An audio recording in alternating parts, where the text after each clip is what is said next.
प्रिय मित्र, गीतशास्त्र 120 अध्याय ने तंहिंजी पहली 7 कलम थी पां अॼु जो कार्यक्रम शुरू कईंदासीं।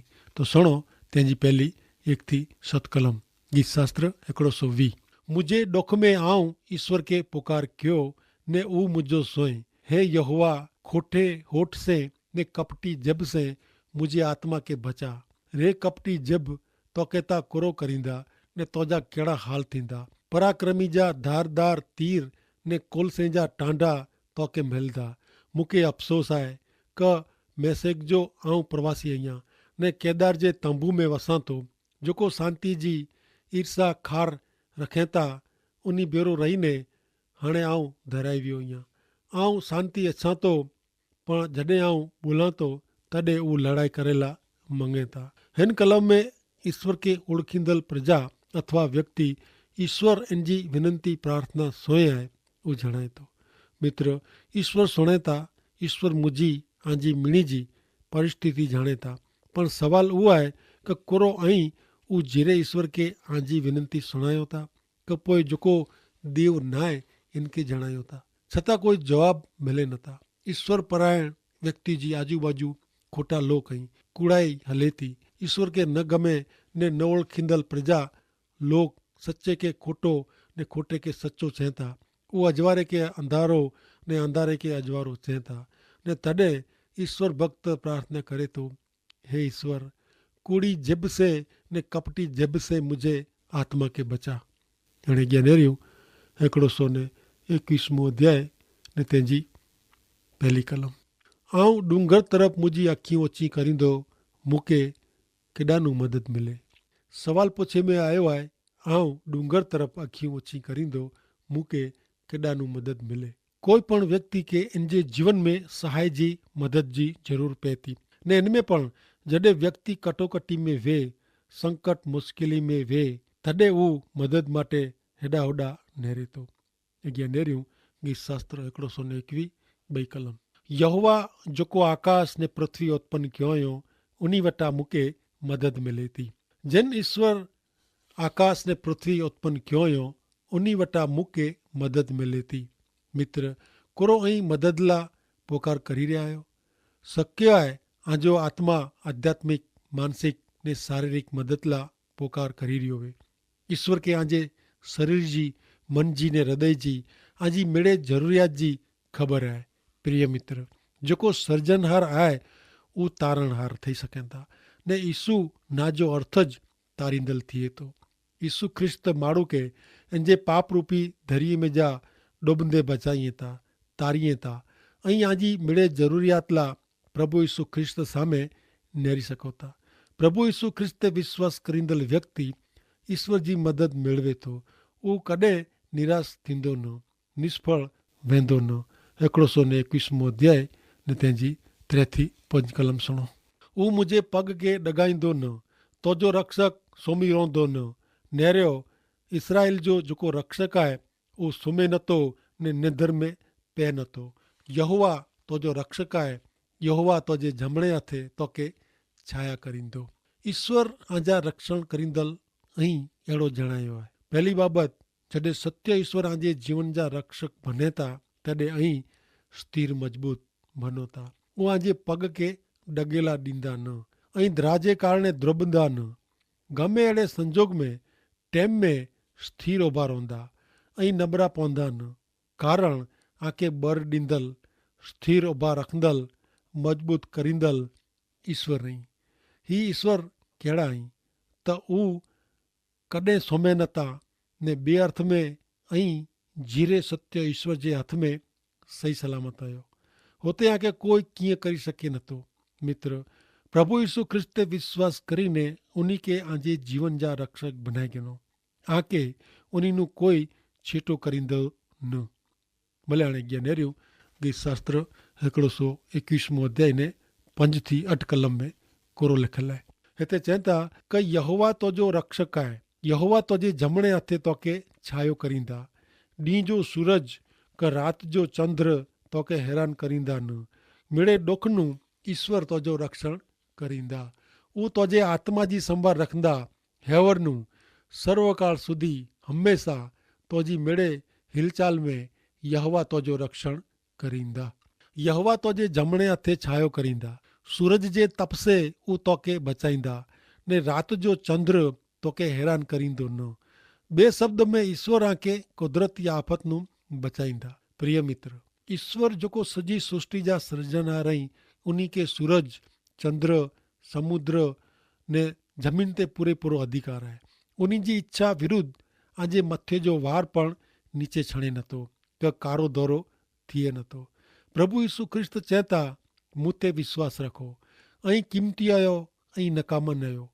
हाँ मित्र, ईश्वर जी नज़र में ऐं कीमती आयो ने तैला आजे सार्वकालिक उद्धार ला पिंड ईश्वर पुत्र प्रभु यीशु ख्रिस्त आ वती आला पंहिंजो प्राण, जीव ने शरीर बलिदान क्यों, जेथी ऐं प्रभु यीशु ख्रिस्त मथे विश्वास करी बची विनो। अज आके ईश्वर जो पवित्र वचन जणाए तो क मेड़े डोखनु यहोवा એટલે કે ઈશ્વર तुंहिंजो रक्षण करींदा। उहो तुंहिंजे आत्मा जी संभाल रखंदा। मित्र, हिननु वॾो वचन, वरदान, आशीर्वाद कयो होई सके। भले हाणे पाण प्रवेश कयूं गीत शास्त्र जे 122वें अध्याय में, तंहिंजी पहली 4 कलम सुनो। हिते चए था क जॾहिं उनी मूंखे चयो क पां ईश्वर जे मंदिर वञो तॾहिं आऊं राजी थियो। हे यरूशलेम, तुंहिंजे वथाण में असीं अभावा। यरूशलेम ता हार वारे जा मकान वारे मकान जहिड़ो ॿधल आहे। हुते कूड़ चढ़नि था, यहोवा जा कूड़। इसराइल के साक्षी रूप थियला यहोवा जे ना जो आभार मनेला चढ़नि था। गीत करता किथे ने कॾहिं राजी थिए था। जॾहिं उनी मूंखे चयो पां यहोवा जे मंदिर वञो तॾहिं आऊं राजी थियो। ही जणाए थो क ईश्वर पर विश्वास ने प्रेम करींदल व्यक्ति ईश्वर जी संगत माटे घणे इच्छा रखे थी।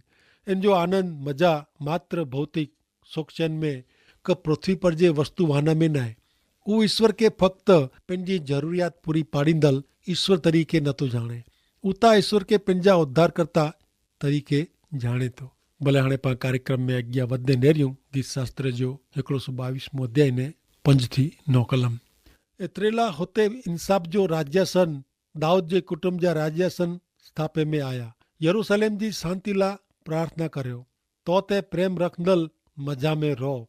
तो जी रांग में शांति ने तोजे महल में मिड़े खुश रहे। मुझे बा ने मित्र ला हाणे आऊं बोलदो क तो में हाणे शांति थियो। असांजा देव यहोवा जे मंदिर जे लाभ में आऊं भलो नेरींदो। हिते शांति शब्द वारंवार अचे थो। यरूशलेम में शांति रहे, इनमें वसंदल लोक में शांति रहे, इन ला प्रार्थना करे में अचे थी। वो ईश्वर जेको शांति जा दाता आहिनि उन्हीं मूंखे आके ने सजी मानव जात ला प्रभु यीशु ख्रिस्त में स्वर्गीय अजायब जहिड़ी कायमी शांति जी व्यवस्था कयो आहियो। शांति विकांदी मिले नथी। उहो आनंद मजा जे समय पूर्ति ज वे नथी। ईश्वर जेको शांति ॾिए था उता मरण पथारी में, अकस्मात में, बुख में, डुख में पण पां भेरी वेती। प्रभु यीशु ख्रिस्त चेता जी जगत ॾे तो ती न पण आऊं आके मुझी शांति ॾियां थो। कहिड़ो ख़ासो।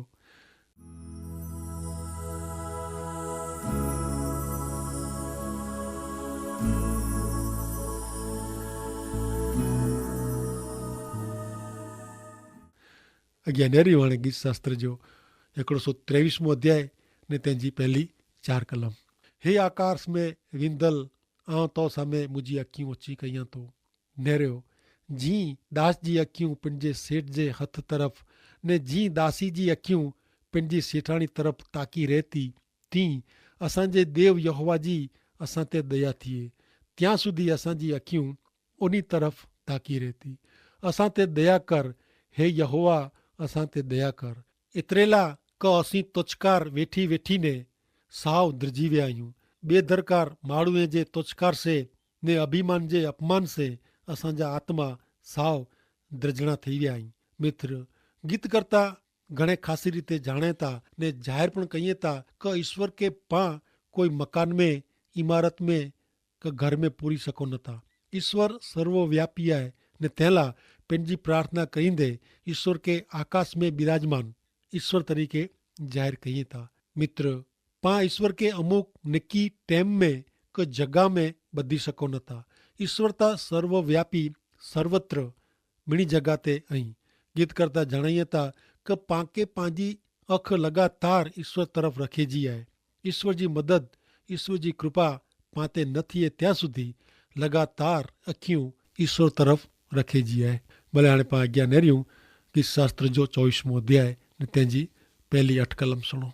हिते चवनि था कि हाणे इसराइल अहिड़ो चओ कि ज यहोवा असांजे पक्ष में न हो त जॾहिं माण्हू असां ते चढ़ी आया तॾहिं ज ईश्वर असांजे पक्ष से न हो त उन जा खार ने गुस्सो असां ते दुखी पियो हो ने असांखे हू जीराज उनारी विया हुआ। तॾहिं पाणी जी धार असांखे ताणी वई हुई। असांजे जीव मथे पाणी जी रेल चढ़ी वई ने अभिमानी मोजा असांजे जीव ते फेरी वरिया हुआ। यहोवा खे धन्य हो कि जेको उन जे दंद जो शिकार थियल आहे असांखे सौंपे न। पारधी जी जारी में जा पखी छटकी वञे तो तीं असांजा जीव बची विया। जारी तां टुटी वई आहे ने असीं बची विया आहियूं। असांजी मदद तां आकाश ने पृथ्वी जा सृजनहार यहोवा जे नाम में आहे। गीतकर्ता जी साक्षी कबूलात आहे कि ईश्वर इन जे पक्ष ई ने इनखे मदद कयो हुयो, बचायो हुयो। मित्र, ईश्वर बचाईंदल ई गुस्से जी अग्नि में दोखंदल लोकनू, जोर जुलम करींदल लोकनू, क खराब ने घातकी लोकनू पण ईश्वर रक्षण कये था। ईश्वर तारींदल ई, बचाईंदल ई।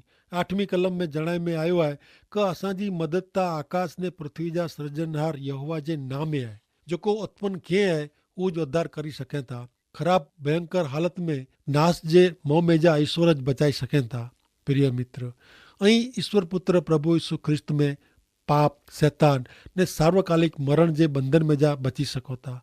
ईसु ना जो अर्थ आहे तारणहार। ईसु प्रभु आके गमे अहिड़ी हालत में जा तारी सघनि था ने ज ऐं उन ते आंजे पूरे दिल से सच्चाई से विश्वास रखदल ऐं ज़रूर चई सघंदा कि मुंहिंजी मदद तां प्रभु यीशु ख्रिस्त कयो हुयो, उहो मुंहिंजा तारींदल आई।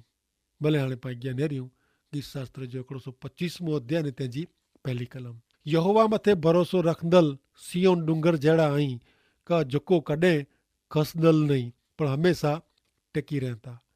केर अड़ग आहे, केर चोरे न अहिड़ा आई। यहोवा ते विश्वास भरोसो रखंदल। 125 अध्याय ने 2 कलम। जी यरूशलेम जी आजू बाजू डूंगर आई तीं हिन समय नू हमेशा सर्वकाल सुधी पंहिंजे लोक जी आजू बाजू ईश्वर आई। मित्र, ईश्वर में पां सलामत आहियूं। ईश्वर पंहिंजी आजू बाजू आहे, उहो पंहिंजो रक्षण करींदल आहे। तंहिंला बूंढी व्यक्ति अन्याय करी सघंदी न। कलम 4 प्रमाणे ईश्वर आंजो कल्याण कईं था। हाणे नेरियूं 3-5 कलम। कीअं क बूंढाई जो राजदंड न्याय जे बाग में टेकंदो न, रखे न्याय माण्हू अन्याय करे जो वीचारे ने लालच में पे। हे यहोवा, जेको खासा आई ने जंहिंजा हृदय बरोबर आई उन जो तू कल्याण कर। जेको पंहिंजे आॾे अवरे मार्गे वरे था उन खे यहोवा दुष्ट बूंढे भेगो खणी वेंदो। इसराइल ते शांति थियो। ईश्वर आंजे शरीर ने आत्मा के बचाई था। ज्यां सुधी हिन पृथ्वी ते आई आयो ત્યાં સુધી આજે શરીર કે સંભાળીંદલ ઈશ્વર અહીં। મરણ પોઈ આજે આત્મા કે સંભાળીંદલ પણ ઈશ્વર અહીં। हाणे पाण कार्यक्रम में अॻियां वधे नेरियूं गीत शास्त्र जो 126 अध्याय ने तंहिंजी पहली 3 कलम। जॾहिं यहोवा जेको कैदी तरीक़े जेल में वाह उन्ही खे सियोन में पाछा कुठी आयो तॾहिं असीं सपनो नेरियो वे अहिड़ो असांखे लॻो। तॾहिं असांजो मोह खिलंदो हो ने असांजी ॼभ गीत ॻाईंदी हुई। तॾहिं विदेशी चयो कि यहोवा उन लाइ वॾा कम कयो हुयो। यहोवा असां लाइ वॾा कम कयो हुयो। तंहिं लाइ असीं ख़ुशि आहियूं। ईश्वर जो कम अजायब ने अद्भुत है। ईश्वर बंदीवास में जा गुलामगरी में जा छोड़ाइए था ने वतन में पाछा कोठी अचनि था। हिन बनाव जे कारण ईश्वर जे लोक के नवाई लगे थी ने ऊ ज़ाहिर कई था। मज़ा आनंद कई था। होते मज़ा आहे। होते ईश्वर भक्ति जा गीत आई। होते साक्षी आहे। भले हाणे अॻियां नेरियूं 126 अध्याय ने 4-6 कलम। दक्षिण जे नाले में पाणी चढ़े था तीं हे यहोवा देव असांजा कैद में आई उन्ही के पाछा कोठी अचीजे। जेको आंसू सारींदे वावीए था ऊ खुशी मज़ा से वढींदा। जेको मुठ में बिज खणी ने रूंदे रूंदे वावीए था उहे पिंड बेरा अनाज जा पूड़ा खणीने निकी पाछा अचींदा। चौथी कलम प्रमाणे कैदी तरीके रही आई उन्हीं जी मुक्ति माटे जी प्रार्थना है। ने मित्र अहिड़ी ज रीते प्रभु यीशु ख्रिस्त वगर जी हरेक व्यक्ति शैतान जी गुलामी में है। मित्र ईश्वर पुत्र के अहीं आंजा मिड़े गमे अहिड़ा गुप्त क जाहिर जाणी करीने क अजाणे करेल मिड़े पाप प्रभु यीशु ख्रिस्त वटे कबूल करी पछतावो करींदा त प्रभु यीशु ख्रिस्त आंजा मिड़े आंसू पंहिंजे पैमार हथ से ओगी विझंदा। आंजो जीवन खुशी मजा वारो बनंदो ऐं शैतान जी गुलामी में जा मुक्त थींदा। किस शास्त्र 127 अध्याय ने तंहिंजी पहली 3 कलम नेरियूं। ज यहोवा घर न ॿधे त इनजे बंदीदल जी मेहनत नकामी आहे। ज ईश्वर नगर जो रक्षण न करे त चौकीदार जो जागणो साव नकामो आहे। आंजो वहलो उथणो ने मोड़ो सुम्हणो ने डुख भोगवी मानी खेणी ऊ पण नकामो आहे। की का ऊ पंहिंजा वहाला सुतावे त पण उन्ही खे ॾिए था। छोकरा ता ईश्वर जो ॾिनल धन आहे। पेट जा फर्जन उन्ही जो दान आहे। हिते पहली 3 कलम में ईश्वर वगर जो घर नकामो आहे। ईश्वर वगर जो नगर नकामो आहे ने ईश्वर वगर जी मेहनत नकामी आहे। अहिड़ो जणाए में आयो आहे। पण जो ईश्वर पां बेरा आई पां वटे कीअं न आहे त पण ऊ उत्तम आई ऊ सफल आई। टूंक में जीवन जे केंद्र स्थाने ने पंहिंजे निकी करेल जगह ते ईश्वर के पसंद पे अहिड़ी बाबत कम हुअणा घणे ज़रूरी आहिनि। संत लूक अनुसार लखियल शुभ संदेश जे 12वें अध्याय जी 16 थी 21वीं कलम में यीशु उन्ही के दाख़िलो ॾिनो क हिकिड़े धनवान माण्हू जी खेती में घणे उपज थई। ऊ मन में अहिड़ा वीचार कंहिं का आऊं कोरो कयां कीअं का मुंहिंजी पैदाश भरियला मूं वटि जॻह न आहे। ऊ वीचारे आऊं अहिड़ो करींदो मुंहिंजी वखार के तोड़ीने इन करता वॾी बनाईंदो ने हुते मुंहिंजो मिड़े अनाज ने माल मिल्कत भरी रखंदो। आऊं मुंहिंजे जीव के चवंदो का ओ जीव घणे वरेला घणे माल मिल्कत तोला रखई आहे बेरी कई आहे आराम कर खा पीने मजा कर। पण देव इनके चयो का ओ मूर्ख अज रात जो तोजो जीवता तो वटा गिनी गिने में अचींदो तो जेको वस्तु तू बेरी के आहे ऊ कंहिंजी थींदी। जेको पिंडला धन भेरो करे तो ने देव वटे धनवान न आहे ऊ अहिड़ो जाए। ईश्वर पंहिंजी मिड़े ज़रूरियातूं जाणे था ने टेम ते पूरी पाड़ीए था। तंहिंला चिंता वगर ईश्वर ते विश्वास रखणो घणे ज़रूरी आहे। ईश्वर ते भरोसो रखंदड़ व्यक्ति जे घर के कुटुंब के संभालींदड़ पण ईश्वर आई। ईश्वर के गमे अहिड़ो जीवन जीवे से मिड़े आशीर्वाद मिले था। शैतान इन जे जीवन मथे जीत मेळवी सघे नथो पण ऊ ईश्वर पर जे विश्वास से सफल थिए थो। माण्हू सॼो जगत जीती वञे पण जे इन जे आत्मा जो नाश थिए त इनके मित्र कोरो फ़ाइदो कीअं पण न। तंहिंला पंहिंजो आत्मा बचे तंहिं माटे ईश्वर महान योजना प्रभु यीशु ख्रिस्त में पूरी पाड़ियो आहियो उहो ऐं पण मेड़वो अहिड़ी मुंहिंजी इच्छा ने प्रार्थना आहे। ईश्वर पिता खे आशीष ॾियो। आमीन।